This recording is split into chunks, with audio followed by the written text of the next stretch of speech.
Chers amis croisés, bonjour.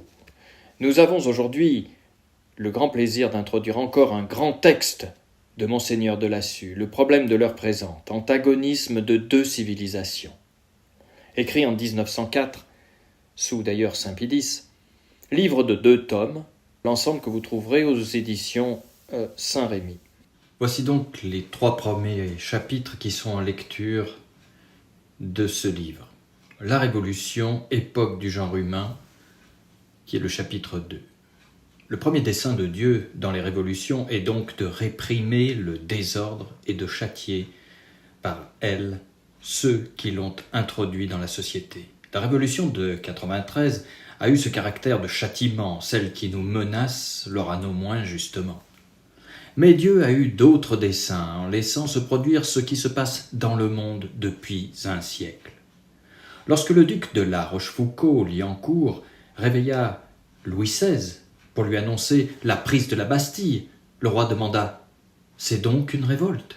Le duc répondit, et c'est historique, « Non, sire, c'est une révolution. » Il ne dit point assez « c'était non une révolution », mais la révolution qui surgissait. Personne n'a mieux vu, n'a mieux dit que Joseph de Maistre ce que c'est que la Révolution. En 1807, il écrivait à Monsieur d'Avaray « Il y a 15 ans que j'étudie la Révolution française, je me trompe peu sur les grands résultats. » Il continua d'ailleurs d'en faire, jusqu'à la fin de sa vie, le principal, on pourrait dire l'unique objet de ses études, et tout ce qui s'est passé depuis, tout ce que nous voyons aujourd'hui, tout ce qu'un avenir prochain laisse entrevoir, justifie ses vues, confirme ses prévisions. C'est que personne n'a considéré la Révolution de si haut, ne l'a embrassée d'une vue plus ample, ne l'a percée d'un regard plus profond. Il ne présentait toutefois ses vues qu'avec l'humilité que donne le vrai génie. En 1794, il répondait à ceux qui l'interrogeaient à ce sujet. Que sommes-nous, faibles et aveugles humains ? Et qu'est-ce que cette lumière tremblotante que nous appelons raison ? Quand nous avons réuni toutes les probabilités, interrogé l'histoire, discuté tous les doutes et tous les intérêts, nous pouvons n'embrasser encore qu'une nue trompeuse au lieu de la vérité. Quel décret a-t-il prononcé, ce grand être, devant qui il n'y a rien de grand ? Quel décret a-t-il prononcé sur la France et sur l'Europe ?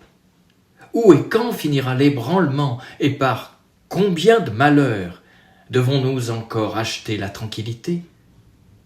Est-ce pour reconstruire qu'il a renversé, ou bien ses rigueurs sont-elles sans retour ? Hélas, un nuage sombre couvre l'avenir, et nul œil ne peut pénétrer ses ténèbres. En 1805, il écrivait à Monseigneur de La Fare, l'un de ceux qui avaient reçu confidence de ses espérances en une issue heureuse. « Parfois, je vous le confesse, penne mollisunt pedes mei. N'éprouvez-vous jamais, Monseigneur, de ces alternatives inquiétantes ?» 10 ans après, il écrivait à M. Vallès, « Dans l'état où est la France, l'homme le plus hardi ne saurait s'aviser de faire des prophéties. » Nous voyons par ces lettres que, jusqu'à la fin, il eut de ces moments d'hésitation, particulièrement au sujet de la France. Cependant, toujours, comme nous le verrons, non seulement son cœur, mais son esprit le poussait à cette espérance, le châtiment subi s'ouvrirait une ère de rénovation. Ceux qui virent les débuts de la Révolution la prirent pour une tourmente de quelques mois, de quelques années au plus. Joseph de Maistre, seul peut-être parmi ses contemporains, annonça qu'elle durerait non pas des années, mais un siècle, à tout le moins. Le siècle est écoulé et nous sommes encore au sein du tourbillon qui, en 1789, a commencé à emporter le monde vers des rivages inconnus. En 1796, 2 ans après la chute de Robespierre, il écrivait « La Révolution n'est pas terminée, rien n'en fait présager la fin. Elle a déjà produit de grands malheurs. Elle en annonce de plus grands encore. À la veille du jour où il semblait aux esprits superficiels que le sacre de Napoléon allait rendre stable le nouvel ordre des choses, il écrivait à M. de Rossi le 3 novembre 1804 « On serait tenté de croire que tout est perdu pour la rénovation qu'il espérait. Mais il arrivera des choses auxquelles personne ne s'attend. Tout annonce une convulsion générale du monde politique. » À l'apogée de l'épopée napoléonienne, citation, « Jamais l'univers n'a rien vu d'égal. Et que devons-nous voir encore? Ah, que nous sommes loin du dernier acte ou de la dernière scène de cette effroyable tragédie. Rien n'annonce la fin des catastrophes, et tout annonce au contraire qu'elles doivent durer. » C'est en 1806 qu'il formulait ce pronostic. L'année suivante, il invitait M. de Rossi à faire avec lui cette observation. Citation. « Combien de fois, depuis l'origine de cette terrible révolution, avons-nous eu toutes les raisons du monde de dire « acta est fabula » ? Et cependant la pièce continue toujours. Tant il est vrai que la sagesse consiste à savoir envisager d'un œil ferme cette époque pour ce qu'elle est, c'est-à-dire une des plus grandes époques de l'univers. Depuis l'invasion des barbares et le renouvellement de la société en Europe, il ne s'est rien passé d'égal dans le monde. Il faut du temps pour de semblables opérations, et je répugne également à croire que le mal puisse n'avoir pas de fin ou qu'il puisse finir demain, le monde politique étant absolument bouleversé jusque dans ses fondements. Ni la génération actuelle, ni probablement celle qui lui succédera ne pourra voir l'accomplissement de tout ce qui se prépare. Nous en avons peut-être pour 2 siècles. Quand je songe à tout ce qui doit encore arriver en Europe et dans le monde, il me semble que la révolution commence. Vient la restauration des Bourbons. Ils n'avaient jamais cessé d'annoncer avec une imperturbable assurance, malgré l'avènement de l'Empire, le sacre de Bonaparte et la marche constamment triomphante de Napoléon à travers l'Europe, que le roi reviendrait. Sa prophétie se réalise. Il revoit les Bourbons sur le trône de leur père et il dit, citation, « Un certain je ne sais quoi annonce que rien n'est fini. Le comble du malheur pour les Français serait de croire que la Révolution est terminée et que la colonne est replacée parce qu'elle est relevée. Il faut croire au contraire que l'esprit révolutionnaire est sans comparaison plus fort et plus dangereux qu'il l'était il y a peu d'années. Que peut le roi lorsque les lumières de son peuple sont éteintes? Rien n'est stable encore, et l'on voit de tous côtés les semences de malheur. L'état présent de l'Europe, il parlait ici en 1819, fait horreur. Celui de la France en particulier est inconvenable. La Révolution est debout, sans doute, et non seulement elle est debout, mais elle marche, elle court, elle rue. La seule différence que j'aperçois entre cette époque et celle du grand Robespierre, entre guillemets, c'est qu'alors les têtes tombaient et qu'aujourd'hui, elles tournent. Il est infiniment probable que les Français nous donneront encore une tragédie. » Fin de citation. Hélas, ces prévisions ne se sont que trop peu réalisées. Depuis qu'elles ont été énoncées, nous avons eu la tragédie de 1830, celle de 1848, celle de 1870. Et nous sommes dans l'attente de celle que nous annoncent de concert et les loges et nos gouvernants, celle où la Révolution abattra l'Église, à moins que l'Église n'abatte la Révolution. Ceux qui ne voient point que l'état de choses actuel ne fait qu'un avec celui créé en 89 ne comprennent rien à la situation et se laisseront toujours surprendre par les événements.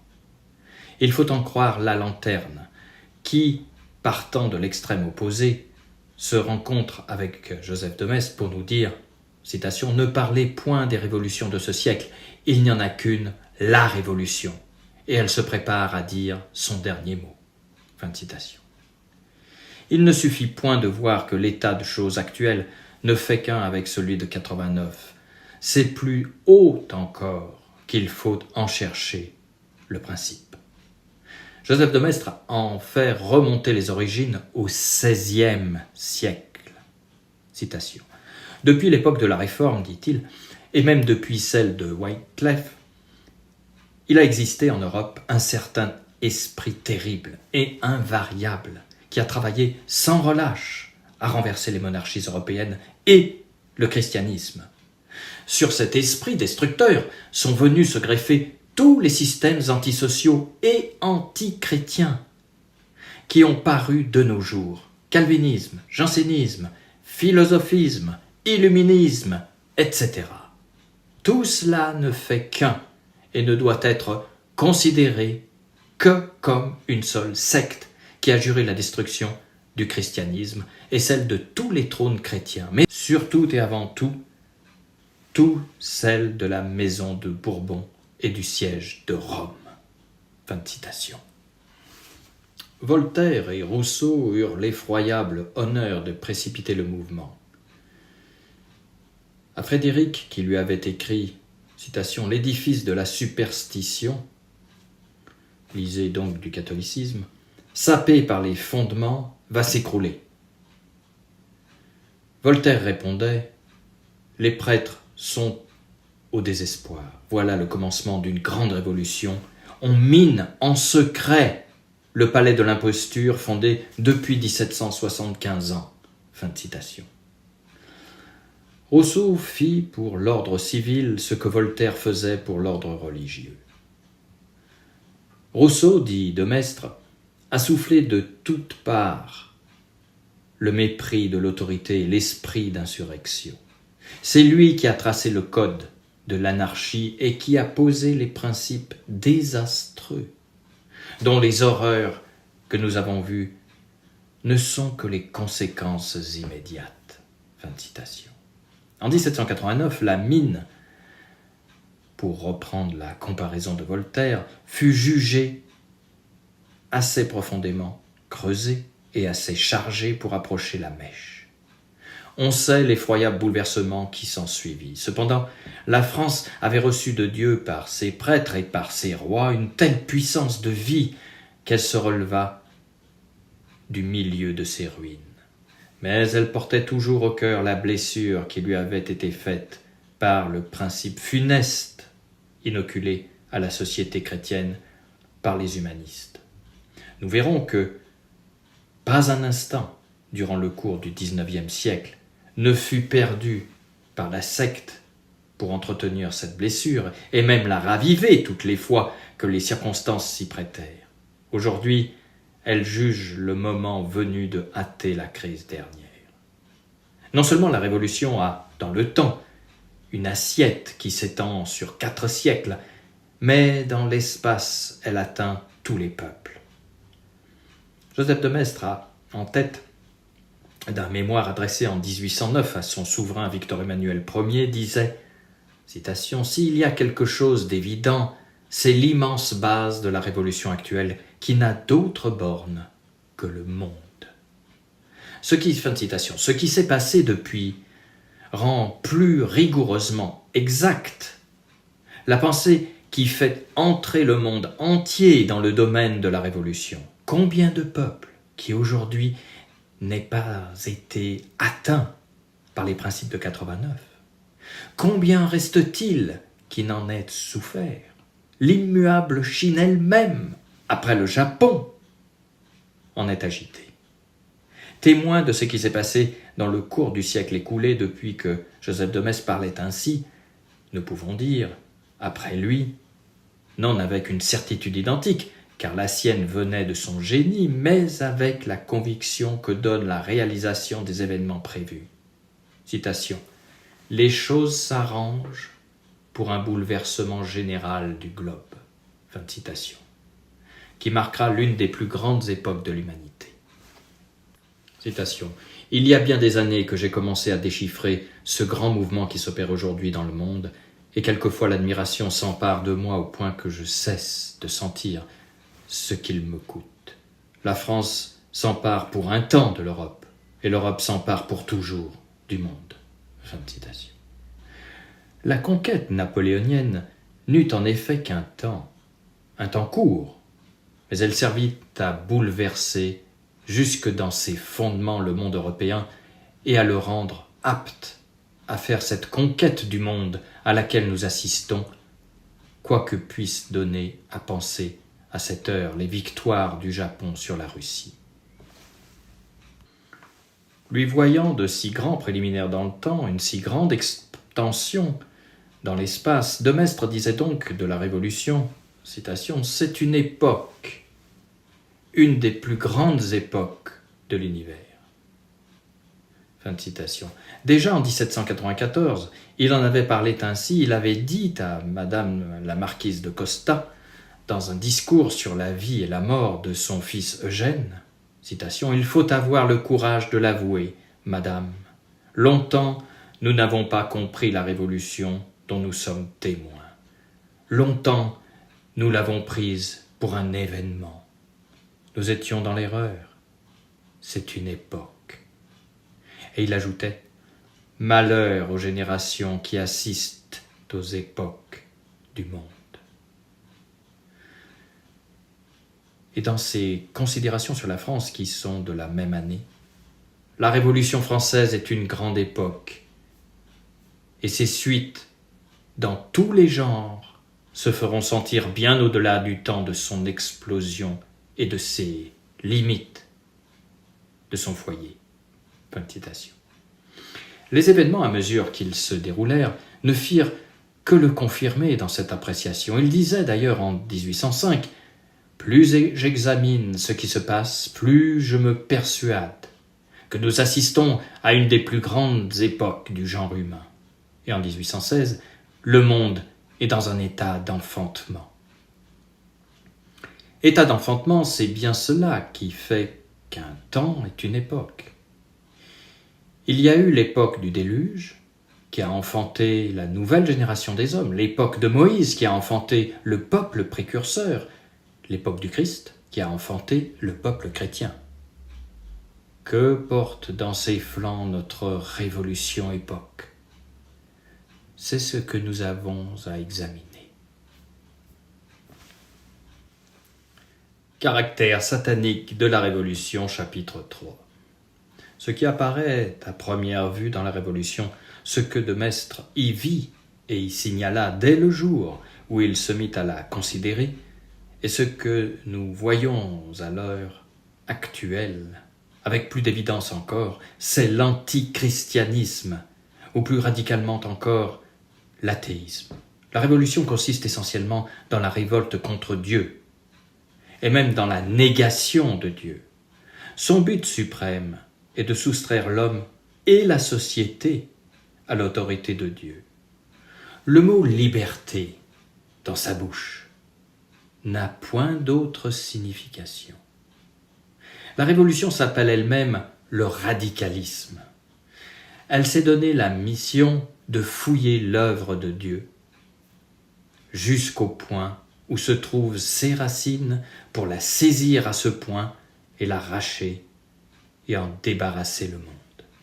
Rien de semblable n'avait encore été tenté sur la terre. Le paganisme, au début, avait ramassé toutes ses forces pour empêcher le christianisme de s'implanter dans le monde. Les hérésies avaient ensuite fait l'impossible pour altérer son essence après qu'il s'était implanté et avait grandi. Le protestantisme s'était flatté de le couper en deux, en séparant de l'Église la moitié de l'Europe. Mais la Révolution se montre plus décidée. Ce sont les racines de la plante divine qu'elle entreprend d'extirper. Les païens s'étant opposés, les hérésiarques avaient altéré, les protestants s'étaient séparés, les révolutionnaires en vrai fils de Satan, veulent extirper. Ce radicalisme avait été signalé bien auparavant par Joseph de Maistre. Citation. Ce qui distingue la Révolution française et qui en fait un événement unique dans l'histoire, c'est qu'elle est mauvaise radicalement. Aucun élément de bien n'y soulage l'œil de l'observateur. C'est le plus haut degré de corruption connu. C'est la pure impureté. Dans quelle page de l'histoire trouvera-t-on une aussi grande quantité de vices agissant à la fois sur le même théâtre? Quel assemblage épouvantable de bassesse et de cruauté, quelle profonde immortalité, quel oubli de toute pudeur. Fin de citation. Laissez la cruauté qui se contente pour le moment de faire couler les larmes, et le tableau reste vrai à la distance d'un siècle. Citation. Sans doute la Révolution française a parcouru une période dont tous les moments ne se ressemblent pas. Cependant, son caractère général n'a point varié, et dans son berceau même, elle prouva ce qu'elle devait être. Il y a dans la Révolution un caractère satanique qui la distingue de tout ce qu'on a vu, et peut-être de tout ce qu'on verra. Elle est satanique dans son essence. Fin de citation. Pie IX, dans son encyclique du 8 décembre 1849, a dit avec plus d'autorité encore: la Révolution est inspirée par Satan lui-même. Son but est de détruire de fond en comble l'édifice du christianisme et de se reconstruire sur ses ruines l'ordre social du paganisme. Fin de citation. Parlant de la Convention, de Maistre montrait Satan, la président en personne. Citation. Je vois l'ennemi du genre humain séant au manège et convoquant tous les esprits mauvais dans ce nouveau Pandominium. J'entends distinctement Il rocoswan delle tartare trombe. Je vois tous les vices de la France accourir à l'appel, et je ne sais si j'écris une allégorie. Fin de citation. L'allégorie est de nouveau vivante sous nos yeux. La haine satanique qui animait les conventionnels. Nous l'entendons rugir au Palais Bourbon et même au Luxembourg. Aujourd'hui comme alors, citation, plusieurs se sont élevés de la haine du christianisme jusqu'à la haine contre son divin auteur. Ils le haïssent réellement comme on peut haïr un ennemi vivant. Fin de citation. C'est là surtout ce qui oblige à dire que la Révolution est satanique. Satan est l'ennemi du Christ. Il le hait d'une haine inextinguible. Il voit en lui l'humanité, une nature si inférieure à la sienne, élevée à la participation de la divinité, à cette participation si intime que produit l'unité de personne. Il s'est dit que si cet honneur, vraiment infini, devait être attribué à une créature, c'est à lui, le plus beau des anges, le plus sublime des esprits créés, qu'il appartenait. Il jalousa l'homme-dieu, il le détesta dès qu'il le vit proposé à ses adorations. Et il s'efforce de faire passer cette haine au cœur de ceux que le Verbe incarné s'est donné pour frères. Jusqu'au XVIIIe siècle, il n'avait osé proposer directement de haïr. Il avait trouvé un Arius pour nier la consubstantialité du Verbe avec Dieu le Père. D'autres hérétiques pour altérer en différents sens la vérité révélée sur le Christ. Mais le Christ restait objet d'admiration et d'amour pour le bien qu'il avait fait à l'humanité. Enfin, il rencontra Voltaire, et par lui il put donner à toute une secte répandue sur tous les points du globe ce mot d'ordre: écrasons, écrasez l'infâme.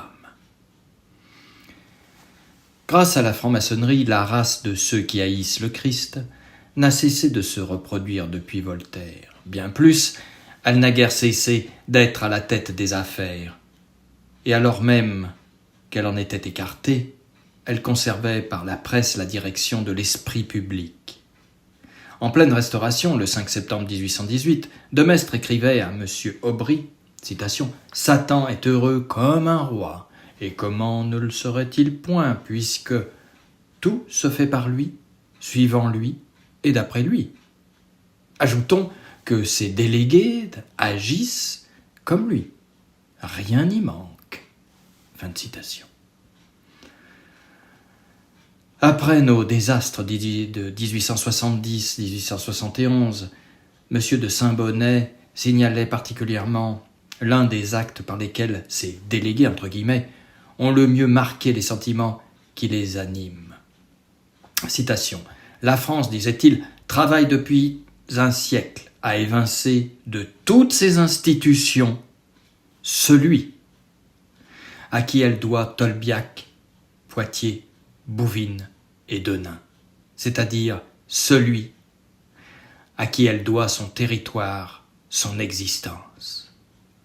Pour lui marquer toute sa haine, pour lui faire l'injure de l'expulser des murs de nos villes, elle excite depuis 1830 une presse odieuse à guetter l'époque de la fête de ce Christ qui aime les Francs, de celui qui s'est fait homme pour sauver l'homme, qui s'est fait pain pour le nourrir. » Et il conclut. « Et la France demande la cause de ces malheurs. » Sans doute, il s'est trouvé, au cours du XIXe siècle, des moments où Satan a dû se demander si la réaction n'allait point se produire contre son œuvre de haine. Mais bientôt il put se rassurer et reprendre son rire.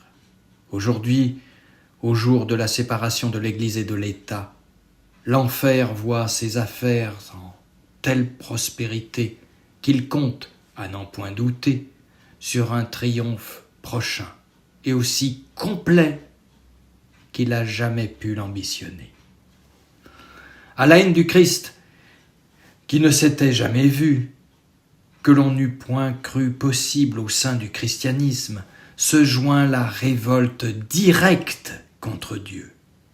Révolte que le paganisme lui-même n'a point connue.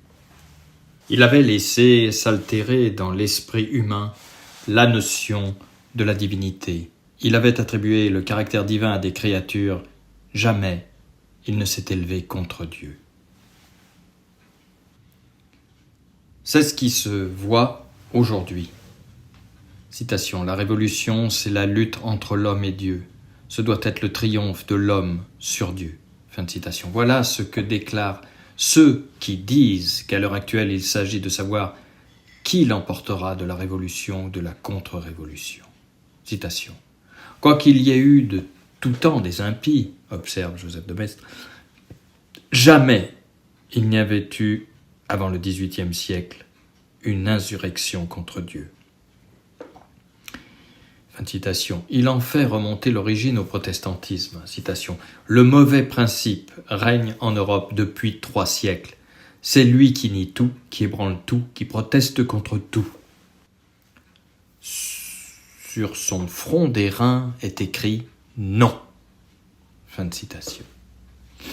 Aujourd'hui, c'est 4 siècles qu'il faut compter depuis que le cri de protestation a été jeté contre le ciel.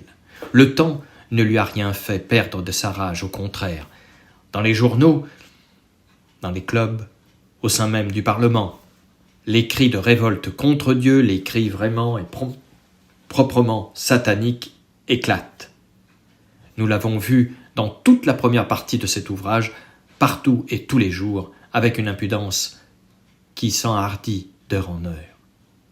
Aussi, M. de Saint-Bonnet ne dit rien de trop lorsqu'il affirme que le temps présent ne peut être comparé qu'à celui de la révolte des anges.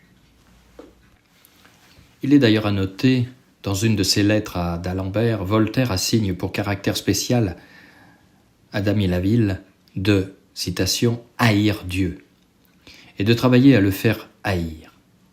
C'est sans doute pour cela qu'il lui écrivait plus fréquemment et avec plus d'intimité qu'à tous les autres adeptes. Après la mort de ce malheureux, banqueroutier et séparé de sa femme, Voltaire écrivait ceci au même. Citation, « Je regretterai toute ma vie d'Ami Laville. J'aimais l'intrépidité de son cœur. Il avait l'enthousiasme de saint Paul, c'est-à-dire autant de zèle pour détruire la religion que saint Paul pour l'établir. C'était un homme nécessaire. » Fin de citation. Voilà où nous en sommes. De Maistre, de Bonald, Donosco Cortés, Blanc de Saint-Bonnet, d'autres sans doute s'accordent à dire « Le monde ne peut rester en cet état. » Fin de citation. Où il touche à sa fin, dans la haine de Dieu et de son Christ, que l'Antichrist rendra plus générale et plus violente, où il est à la veille d'une des plus grandes miséricordes que Dieu ait jamais exercées en ce monde. Nous avons à examiner les probabilités qui se présentent pour faire croire à l'une de ces issues, de préférence à l'autre. Chapitre 4. Satan, serviteur de Dieu. Ubi sapiens, ubi scriba, ubi conquisitor huius seculi, s'écriait Joseph de Maistre, empruntant les paroles de saint Paul, lorsqu'il voyait la Révolution après les crimes de la Terreur se servir de l'Empire pour se propager dans toute l'Europe. Où est le scrutateur de ce siècle? Où est le sage qui saura en pénétrer l'esprit, les voies, les doctrines? Où est l'écrivain, le poète, le prophète, qui jettera sur l'heure présente et sur celle de demain la vraie et pure lumière qui fera éclater la pensée de Dieu sur nous, la solution que le souverain maître prépare à la Révolution? Combien la question est plus angoissante aujourd'hui qu'elle ne l'était au début du XIXe siècle. On pouvait encore croire alors que la Révolution française avait été principalement une révolution politique et que cette révolution accomplie, la société allait reprendre son assiette. On ne le peut plus de nos jours, même à n'en considérer que la première période. Comme le dit M. Brunetière, citation, « La grandeur des événements y déborde, ou y dépasse, et en tous sens, la médiocrité de ceux qui s'en croient ou qu'on en croit les auteurs. La disproportion y est prodigieuse entre l'œuvre et les ouvriers. Les plus fameux d'entre eux, un Mirabeau, un Danton, un Robespierre, Bonaparte lui-même, peut-être, ne sont les maîtres du mouvement qu'autant et dans la mesure où ils s'y abandonnent. Ils sont agis, entre guillemets, plus souvent qu'ils n'agissent. Un courant plus fort qu'eux les entraîne, les emporte, les roule, les brise et continue de couler. Fin de citation dans la Revue des Deux Mondes de décembre 1902. Oui, il coule toujours depuis un siècle et plus. Et où nous emporte-t-il? Nous avons entendu la secte qui s'est mise au service de Satan nous dire ce qu'elle veut faire sous sa direction. Détruire les nationalités et constituer sur leur ruine une république universelle. Anéantir le christianisme et fonder une religion nouvelle, religion humanitaire. Selon le vœu des uns, religion satanique, selon le vœu des autres. Mais pour ceux-ci, comme pour ceux-là, religion universelle saisissant tous les hommes pour les renfermer dans le même temple comme dans la même cité. Une telle conception, un tel projet paraît pure folie. Il faut bien reconnaître cependant qu'il se montre aujourd'hui plus réalisable qu'il ne pouvait l'être aux yeux de ceux qui l'exposèrent les premiers, aux hommes de la Convention, et que tout, dans le mouvement des idées, aussi bien que dans les révolutions politiques et dans les découvertes et les applications de la science, semble se prêter à sa réalisation. Comment, il y a un siècle, alors qu'il ne pouvait avoir aucune idée de ce que nous voyons, les hommes de la Révolution purent-ils concevoir la pensée d'une révolution embrassant ainsi l'humanité tout entière pour la transformer aussi radicalement? On ne peut l'expliquer que par l'inspiration de Satan. L'ange déchu voyait dès lors dans leur cause les événements auxquels nous assistons aujourd'hui et qui brisent l'une après l'autre les barrières qui séparaient les peuples et les races. Il voyait également les progrès que devaient faire les sciences, dont les principes venaient d'être saisis par l'intelligence humaine, et les radicales négations auxquelles les disciples de Voltaire et de Rousseau entraîneraient la raison séparée de la foi. Il se promit de s'emparer, par ceux qui consentiraient à se faire ses esclaves dans les sociétés secrètes, de ces mouvements d'ordre physique et d'ordre politique, d'ordre intellectuel et d'ordre moral, et de les faire servir à rétablir son règne sur tout le genre humain. Nous avons vu comment, avec quel succès, peut-on dire, il y a travaillé durant tout le cours du XIXe siècle. Nous avons entendu ces suppôts dans le gouvernement et dans la presse, dans les loges, et dans les clubs, crier tout d'une voix, nous tenons la victoire. Ils ne savent point, ou ils veulent ignorer, qu'au-dessus de leur maître Satan, infiniment au-dessus, il y a Dieu, Dieu tout-puissant. Il a créé le monde pour sa gloire, la gloire inexprimable qui lui sera éternellement rendue par toutes ses créatures sans exception, quoique diversement, les unes en manifestant sa bonté, les autres en manifestant sa justice. Jusqu'au jour des suprêmes rétributions, il les laisse à leur libre arbitre, de telle sorte, cependant, que les méchants comme les bons, le mal comme le bien, servent à l'accomplissement des desseins de la sagesse infinie. Comme le dit Donoso Cortés, citation, « Lucifer n'est pas le rival, il est l'esclave du Très-Haut. Le mal qu'il inspire ou qu'il introduit dans l'âme et dans le monde, il ne l'introduit pas, il ne l'inspire pas sans la permission du Seigneur. Et le Seigneur ne lui permet que pour châtier les impies ou pour purifier les justes par le fer brûlant de la tribulation. De cette sorte, le mal même arrive à se transformer en bien sous la conjuration toute puissante de celui qui n'a d'égal ni pour la puissance, ni pour la grandeur, ni pour le prodige, qui est celui qui est et qui a tiré tout ce qui est en dehors de lui, des abîmes du néant. » Fin de citation tirée de l'Église et la Révolution. Ainsi, Dieu permet les égarements de l'homme et même la révolte contre lui, mais dans une mesure qui ne sera pas dépassée. Il attend. Tout servira à ses desseins, et lorsque l'épreuve aura cessé, tout sera à sa place. Il n'y aura alors de mal que pour les coupables obstinés. Mais, disons-le, les coupables eux-mêmes rappelleront encore les desseins pleins d'amour de Dieu pour ses créatures. Ce qui aura causé leur perte, ce sera en effet l'abus d'un bienfait qui était destiné à leur procurer un poids immense de gloire, l'abus de la liberté que Dieu donne à ses créatures dans le but de se former des élus. Le fondateur de l'illuminisme français, Saint Martin, avait l'intuition de ces vérités, et il se disait que Satan pourrait bien n'avoir pas le dernier mot de la Révolution.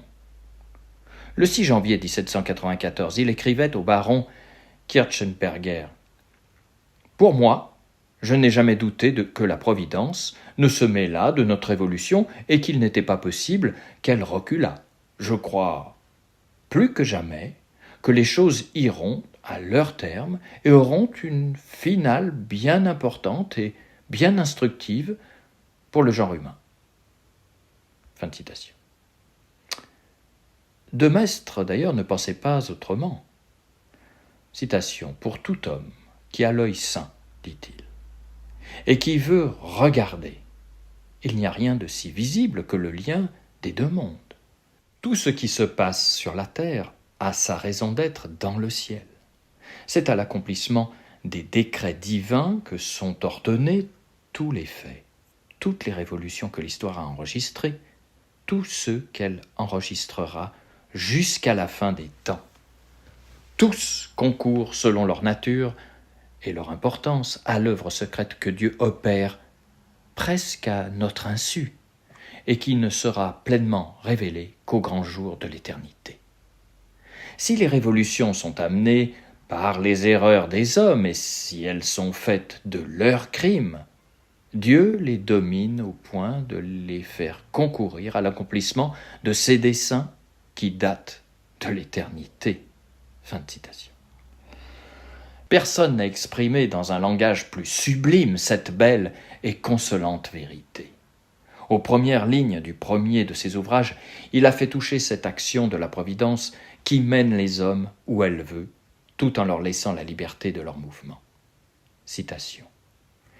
Nous sommes attachés au trône de l'être suprême par une chaîne souple qui nous retient sans nous asservir.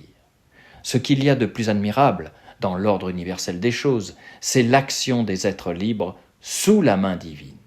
Librement esclaves, ils opèrent tout à la fois volontairement et nécessairement. Ils font réellement ce qu'ils veulent, mais sans pouvoir déranger les plans généraux. Chacun de ces êtres occupe le centre d'une sphère d'activité dont le diamètre varie au gré de l'éternel géomètre qui sait étendre, restreindre, arrêter ou diriger la volonté sans altérer sa nature. Sa puissance opère en se jouant dans ses mains. Tout est souple, rien ne lui résiste. Pour elle, tout est moyen, même l'obstacle, et les irrégularités produites par les opérations des agents libres viennent se ranger dans l'ordre général. Fin de citation. Alors Satan n'échappe point à cette loi. Lui aussi fait ce qu'il veut, mais en faisant ce qu'il veut, il travaille à l'accomplissement des pensées divines. Il triomphe à l'heure actuelle. Tout marche au gré de ses désirs et ses esclaves humains sont dans la jubilation. Ils ne voient point que, paraissant conduire la révolution, ils n'y entrent que comme de simples instruments, et que leurs scélératesses ont toujours tourné contre les fins qu'ils s'étaient proposées. Ils veulent anéantir le christianisme, ils ne s'en cachent point, ils le proclament, et voyant les ruines qu'ils ont accumulées depuis un siècle, aussi bien dans les âmes que dans la société, ils se flattent d'y parvenir. Leurs cris de joie, unis à leurs cris de haine, retentissent partout avec un éclat de plus en plus insolent. Ils ont tort. Ils se glorifient de ce qui, d'une manière ou d'une autre, fera leur honte. Si les prévisions de quelques-uns sur la prochaine apparition de l'Antéchrist doivent se réaliser, les fils et serviteurs de la Révolution servent à amener, par leurs œuvres méchantes, le jour où notre Seigneur Jésus-Christ viendra dans une infinie majesté les confondre et ouvrir aux siens le séjour des gloires éternelles. Si le nombre voulu des élus n'est point encore atteint, les méchants ne pourront empêcher les manifestations de la miséricorde divine de se produire. Mais pour qu'elles puissent se produire, il faut que la place des constructions divines soit préparée, que le terrain soit déblayé, et c'est ce que font les révolutionnaires. Ils pensent satisfaire leur haine de tout bien, ils le rendent possible par les destructions qu'ils opèrent. Au jour de la terreur, on s'écriait de toutes parts « Comment ?» Les plus scélérats des hommes triomphent. Les projets les plus gigantesques s'exécutent de leur part sans difficulté, tandis que le bon parti est malheureux et ridicule. dans tout ce qu'il entreprend.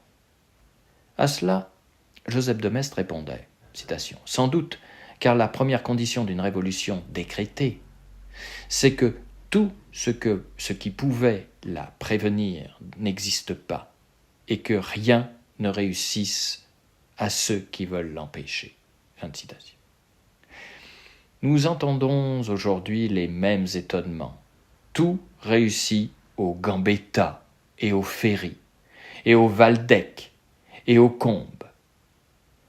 Ils peuvent fouler aux pieds tous les droits, même ceux qui résulteraient de leur propre loi, se livrer à toutes les trahisons, se vautrer dans toutes les turpitudes, soulever toutes les indignations et tous les dégoûts. Rien ne les arrête. Et on peut être sûr que rien ne les arrêtera jusqu'à ce que Dieu les rejette, comme les vils et coupables instruments d'une œuvre qu'ils ont voulu mauvaise et qu'en fin de compte le souverain maître rendra bonne. Actuellement, Dieu exécute les arrêts de sa justice, et il se sert des méchants pour punir les coupables. Mais il a d'autres desseins. Les révolutions ne servent point seulement à châtier les prévaricateurs, hommes et nations. Par les mêmes mains, Dieu détruit les choses qui se sont corrompues au point de ne plus pouvoir remplir la fin qui leur était assignée, où il purifie de leurs éléments vieillis, dégénérés, celles qui sont appelées à des destinées nouvelles. Que d'institutions la Révolution a coupées, déracinées, détruites, et dont le souvenir même a disparu. Elles ne portaient plus de fruits, autant du moins qu'elles auraient dû en porter. Si Dieu taille sa vigne, a dit notre Seigneur, c'est pour qu'elle porte des fruits plus abondants. Ou, pour être plus exact, citation, « Je suis la vraie vigne, et mon Père est le vigneron. Toute branche qui ne porte pas de fruits en moi, il l'enlèvera, et toute branche qui porte du fruit, il l'émondera, afin qu'elle en porte davantage. » Fin de citation. Joseph de Maistre revient constamment sur cette pensée. Le mot « si la Providence efface », c'est sans doute pour écrire, est devenu célèbre. Il disait au début de la Révolution, citation, « Tout ce qui doit tomber tombera, comme tout ce qui devait tomber est tombé, au milieu de tous les appuis imaginables. » Fin de citation. Que de trônes qui paraissaient inébranlables, que d'institutions qui semblaient devoir être éternelles, ont disparu depuis que ces lignes ont été écrites. Et combien de constructions élevées sur ces ruines se sont écroulées elles-mêmes ou vont s'écrouler. Elles n'étaient que des tentes placées là pour servir d'abri, en attendant l'heure propice à la réalisation des pensées que Dieu nourrit en son cœur. Citation. « Napoléon établit partout des royaumes, disait de Maistre, comme Robespierre établissait partout des républiques. L'un ne sera pas plus stable que l'autre. » Fin de citation.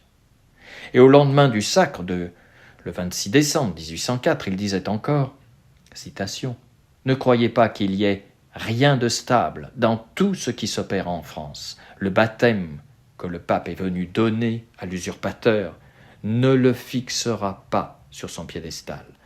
Bonaparte fait ce que le roi n'aurait certainement pu faire. Après quoi, il disparaîtra. » Fin de citation. Et il a disparu. Et il en a été ainsi de tous ceux qui sont venus depuis. Chacun avait un déblaiement à opérer. Une fois la chose faite, on le vit quitter la scène, le plus souvent d'une manière tragique.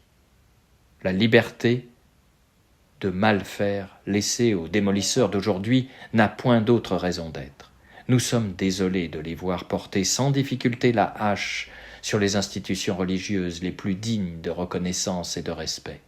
C'est sans doute que Dieu veut les relever plus parfaites en elles-mêmes, ou plus aptes à subvenir aux nécessités des temps à venir. Citation. « Il n'y a point de châtiment, dit de Maistre. » On peut ajouter « il n'y a point d'épreuve. » Qui ne purifie. Il n'y a point de désordre que l'amour éternel ne tourne contre le principe du mal. Bien peu d'hommes sont capables de comprendre le prodige adorable qui force le mal à nettoyer de ses propres mains la place que l'Éternel architecte a déjà mesurée de l'œil pour ses merveilleuses constructions. Je me permettrai de rajouter 2 paragraphes extraits de l'épilogue de ce même livre de Monseigneur de Lassus.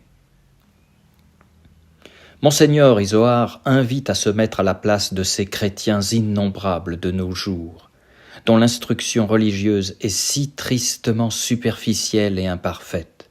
De cette manière d'être, de faire et de dire résulte pour eux une foi incertaine, ne sachant où se prendre, où se fixer, ou bien le dédain pour toutes les cérémonies du culte catholique.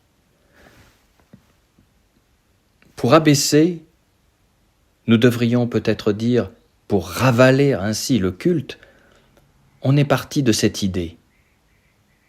Offrir dans les églises, à la foule des chrétiens qui ne le sont que par un très vague sentiment, ce qu'ils aiment à trouver ailleurs.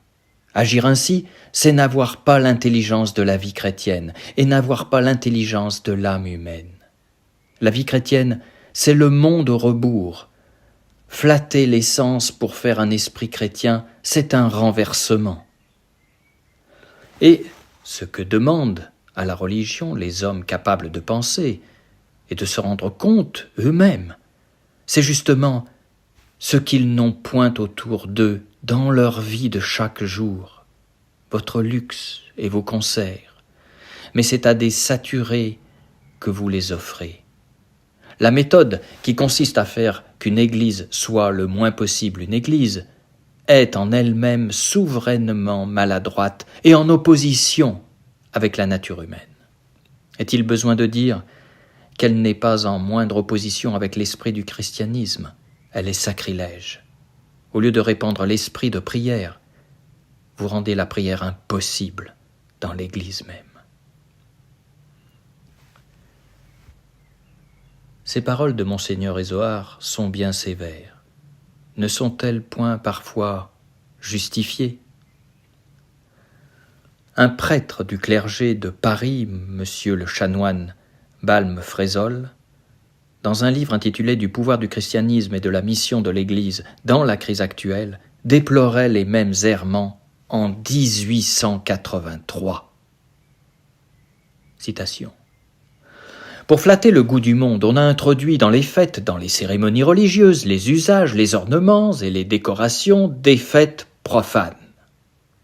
Il est des églises dans Paris où l'on retrouve à peine quelques traces de l'ancien culte catholique. Tout y est changé et transformé à la moderne. C'est particulièrement dans les solennités de la fête Dieu et du mois consacré à la Sainte Vierge que la pompe des fêtes mondaines est mise à contribution pour exciter la curiosité et attirer la multitude. Rien n'égale la profusion du luminaire et la décoration de mauvais goût, dont les autels sont surchargés. Or, quand on cherche à définir le sentiment qu'on éprouve à la vue de ces ornements accumulés, de ces estrades gigantesques, de ces pyramides de feu au sommet desquelles on aperçoit l'ostensoir qui renferme la Sainte Hostie ou la statue de la Mère de Dieu, on trouve que c'est la surprise et l'étonnement, comme en présence d'un feu d'artifice ou d'une illumination publique. Mais ce n'est ni de foi, ni de respect, ni de piété qu'on se sent pénétrer. Ce qui achève de dénaturer ces décorations et de les séculariser, c'est que ces ornements dont l'Église se pare sont souvent loués aux entrepreneurs de fêtes profanes. Ces lustres qui brillent devant le Saint des Saints éclairaient la veille un bal public. Ces draperies fanées qui entourent l'image de la Vierge Immaculée servaient peut-être de tenture à quelques salons de demi-monde. De tels ornements exhalent une odeur de corruption qui ne peut que souiller le lieu saint. La célébration des mariages, surtout pour les premières classes, est une autre occasion de mondanité dans l'Église. L'Église, autrefois, absorbait la société et la faisait vivre de sa vie. De nos jours, loin de servir de modèle, elle se règle elle-même sur le monde dont elle se croit obligée d'adopter les usages. J'aimerais en conclusion citer le père Monsabré, qui est d'ailleurs lui-même cité dans Le problème de l'heure présente, lors d'une conférence à Notre-Dame du carême de 1872. Menacés dans notre existence par un radicalisme héritier de toutes les erreurs et de toutes les haines contemporaines, par un radicalisme qui veut tuer la foi, les mœurs, la famille, l'autorité, toutes les institutions dont dépend l'ordre social, nous ne pourrons être sauvés que par un autre radicalisme héritier des traditions antiques qui furent notre gloire et notre vie.